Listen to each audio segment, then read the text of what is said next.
Ni Yesu zina riryoshye, niwe tuzirata, niwe waducunguje amaraso ye ngo tubone kubabarirwa ibyaha,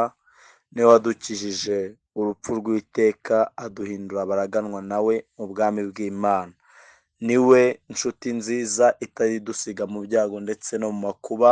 ababarana natwe ndetse akishimana natwe, asekana natwe akarerana natwe,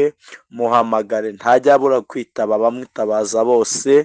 iyo umutakiye aragutabara, yumva gutaka, yumva uburibwe, niwe ufite urufunguzo rwa Dawidi. Uru ni urufunguzo rw'ubuzima, urufunguzo rw'agahinda. Dawidi azi agahinda, Dawidi azi gutabwa, Dawidi azi ubugome, Dawidi azi gutereranwa, Dawidi azi kwihangana, Dawidi azi gukuzwa agahabwa icyubahiro, Dawidi azi gusuzugurwa, Dawidi azi kurara inzara, Dawidi azi kurya agahaga, Dawidi azi guca bugufi, Dawidi azi